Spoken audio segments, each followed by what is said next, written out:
America Iran का युद्ध विराम हो गया। दोस्तों, लगभग 40 दिन से चल रहा भीषण युद्ध अमेरिका ईरान इजराइल के कल यानी कि सुबह 5 बजे, आज मॉर्निंग में सुबह 5 बजे अमेरिका के राष्ट्रपति डोनाल्ड ट्रंप ने युद्ध विराम का घोषणा कर दिया है और अब ये शांति वार्ता पाकिस्तान के इस्लामाबाद में शायद 1 या 2 दिन में 10 तारीख का शायद हो जाए। अमेरिका ने कहा कि इस समझौते की वजह से अब स्टेट ऑफ हॉर्मुज़ का रास्ता खुल जाएगा, यानी कि पेट्रोलियम और गैस के जो जहाज वहां पर फंसे हैं वो सब आना जाना के पास हो जाएगा।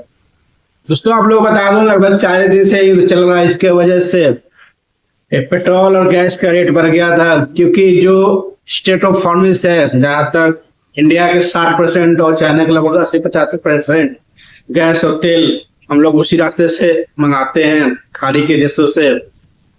वही स्टेट ऑफ हॉर्मुज़ के रास्ता से जो समुद्री मार्ग है वो ईरान के बिल्कुल पास में है, यानी कि वहां पर बिल्कुल छोटा हो जाता है और ईरान ने उसको वो बंद कर रखा था, यानी गोला बारूद बिछा रखा कि कोई बिना परमिशन कोई दहा जाएगा तो उसको मार डालूंगा, उड़ा दूंगा बम से। इसके वजह से तेल, पेट्रोलियम, गैस का रेट बढ़ गया था, जिसकी वजह से दुनिया में प्राइस बढ़ गया था।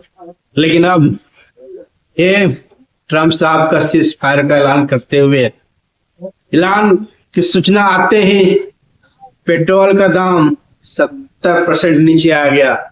लगभग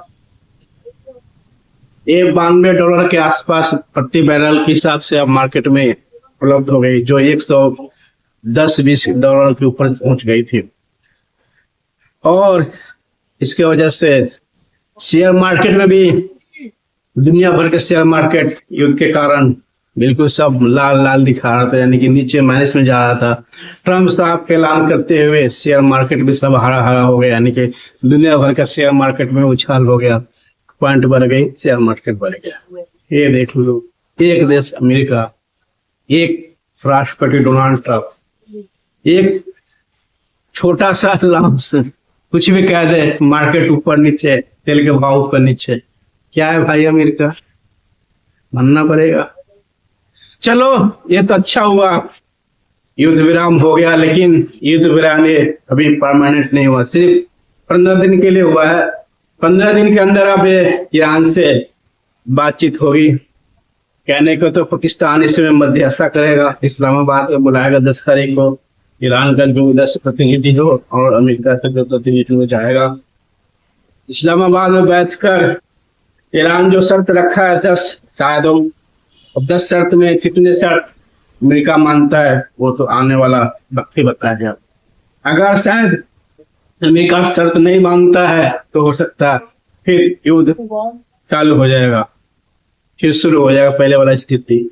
लेकिन अभी तो फिलहाल 15 दिन का राहत हो गई है। इससे अब जहाज आवाजाही शुरू हो गया है और तेल का व्यापार शुरू हो गया। इसकी वजह से अब पेट्रोल के दाम भी कम हो गया, गैस की कीमत भी दुनिया में कम हो जाएगी। खास तरह से इंडिया को बहुत राहत मिलेगी, क्योंकि दिल्ली में सिलेंडर जो किराए पर रहते थे बंदा, उसको सिलेंडर यानी कि छोटे सिलेंडर जो भराते थे 2 किलो 3 किलो, उसको नहीं मिलता था। इसलिए सारे दिल्ली के जो मजदूर थे यूपी बिहार चले गए थे, यानी कि पूरी दिल्ली खाली हो गया था सिर्फ गैस की वजह से, क्योंकि उनको कनेक्शन नहीं था। और जो 2-3 किलो भरने वाले जो दुकानदार भरते थे वो भर नहीं पाते थे, क्योंकि उनको मिलता नहीं था सिलेंडर। इसकी वजह से सिलेंडर नहीं मिला था, खाना नहीं बनती थी। खाना नहीं बनाने की वजह से बहुत सारे जो फैक्ट्री में काम करने वाले मजदूर थे, लेबर थे, सारे गांव चले गए थे। अब फिर से गैस का किल्लत कम हो जाएगी, यानी कि गैस का सप्लाई सामान्य हो जाएगी, तो फिर ये पटरी पर आ जाएगी अर्थव्यवस्था। क्योंकि अगर लेबर नहीं रहेगा तो इंडस्ट्री फैक्ट्री नहीं चलेगी।